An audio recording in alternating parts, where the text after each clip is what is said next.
Olá, alunos de terceiro ano, tudo bom? Vamos continuar nossos estudos, então, tá? Agora voltando, então, né, para a história brasileira, e vamos trabalhar com República Velha, tá?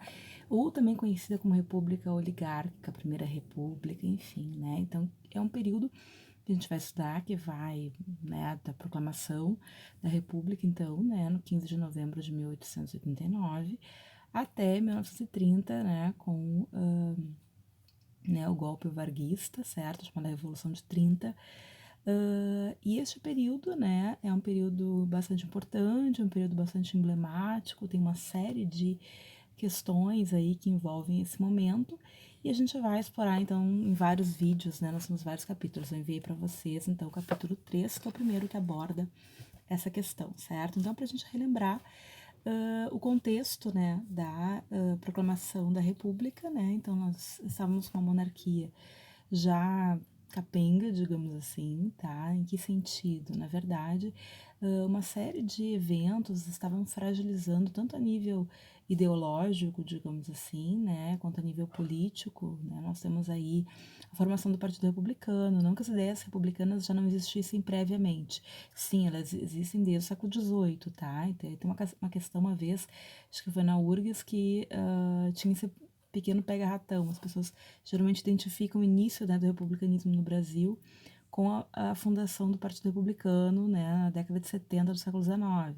Mas, na verdade, isso é anterior, né, já lá, né, antes da independência do Brasil, a gente já tem movimentos que solicitam uma república, como é o caso da Inconfidência Mineira, né, ou da Conjuração Mineira, que são sinônimos. Bom, então nós temos esses ideais, né, os ideais do positivismo, então todo essas questões ideológicas, digamos, que já chegam, né, ao Brasil, e também questões políticas, de fato, né, principalmente a pá de cal foi a abolição da escravização, que foi, então, obtida com muita luta, né, de grupos progressistas, da população negra organizada, né, de uma série de pessoas que defendiam, então, essa questão, né, como José do Patrocínio, Luiz da Gama, entre outros, né? E outros personagens populares também tiveram um papel importante, né? E se vocês têm um livro que compila vários discursos, digamos assim, né, dos debates em relação à abolição da escravização, vocês vão ver que várias pessoas eram super contra a abolição, né,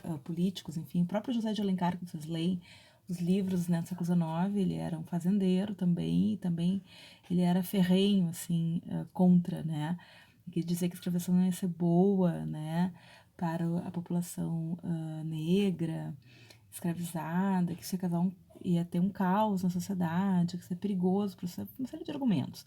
Então, digamos assim, a última instância de apoio, né, da monarquia também acaba caindo, que são esses latifundiários, né, após a abolição, eles não acabam perdendo, né, não dando mais esse apoio à monarquia. E aí nós temos então um golpe, né, que a república sofre, que a monarquia sofre, né, guiado pelos militares. A gente tem que lembrar que o exército sai da Guerra do Paraguai bastante, digamos assim, reforçado, né, e se achando a última, né, bolachinha do pacote, e nesse sentido, acreditando que seus desejos não estavam sendo bem atendidos pelo governo e que talvez fosse o momento de que eles mesmos metessem a mão, digamos assim. Então houve um furdunço ali, um diz-que, né?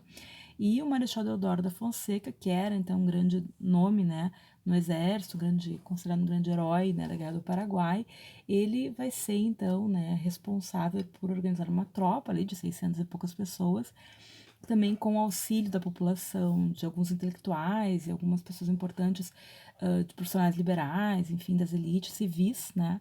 E eles vão então chegar, né, até o palácio e vão então apresentar um documento a Dom Pedro, fazendo com que ele assine, digamos assim, né, a abdicação, e ele acaba sendo exilado, Dom Pedro II, certo? E aí nós temos então, né, o início da República no Brasil, lembrando que isso não, que a mudança de regime, né, não teve mais uma vez, assim como no período da independência, um caráter marcadamente popular, né?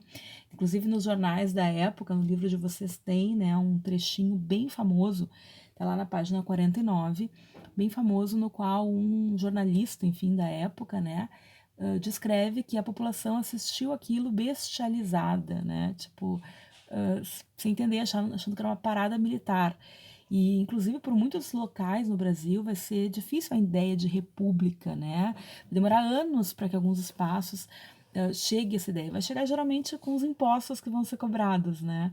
Mas, de um modo geral, as pessoas não entendem o que é república, né? E grande parte das pessoas também, hoje em dia, também não entendem muito, na verdade. Mas, enfim, a ideia de república vem lá do Império Romano, do período romano, né? O período anterior ao Império Romano, período da República Romana, e o termo república quer dizer res publicas, né? Ou seja, a coisa do povo, a coisa pública, né? Então, em tese, né, deveria ser um governo que, de alguma forma, né, tivesse se pautando pelo bem comum, pela coletividade, pelos interesses, né, da população como um todo, né, tendo, digamos assim, uma perspectiva de, inclusive, controle, né, da população, de fiscalização, de participação, de alguma forma, da população naquele governo, certo? Então, basicamente, essa é a ideia. Mas, o que a gente vai ver é que quem vai, de fato, tomar o poder vão ser, basicamente, né, as oligarquias, cafeeiras, os latifundiários, enfim, vão ser esses que vão ser responsáveis, né,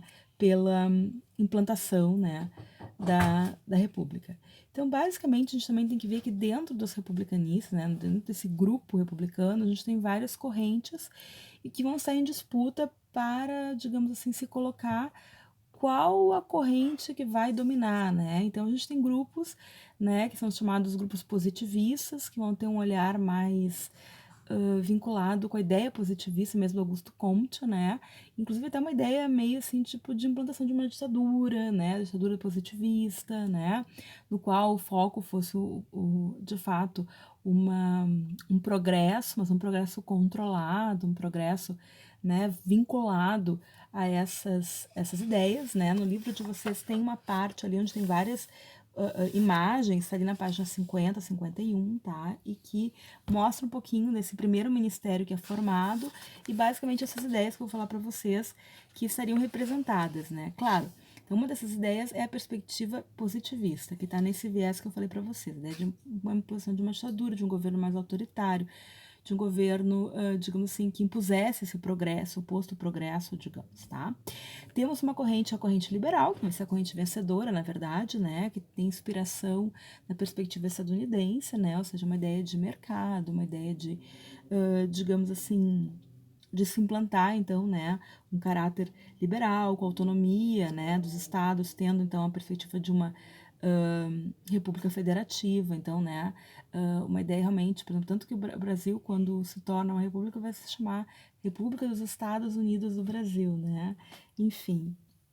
Então, era uma ideia, de fato, né, de um caráter liberal mesmo, né, nessa perspectiva, porém, com uma participação popular bastante restrita. Aqueles que defendiam uma perspectiva de um maior controle e participação da população em todo esse processo político era a terceira corrente, que eram os chamados jacobinos, os jacobinistas, que tinham qual era a perspectiva de que deveria sim haver um Estado, mas um Estado que tivesse voltado para suprir e diminuir as desigualdades da população, enfim, que pudesse tomar uma série de medidas, né, para diminuir essas desigualdades, no sentido de interferir. Então, um Estado mais interventor, digamos assim, mas num viés mais de atender essa população que não conseguia participar de fato, né? Então era uma ideia, e eu não sei porquê, né? Ninguém com esse olhar acabou compondo o ministério, né? Então vocês já podem perceber que desde o início, então, né, o Brasil, quando se torna uma república,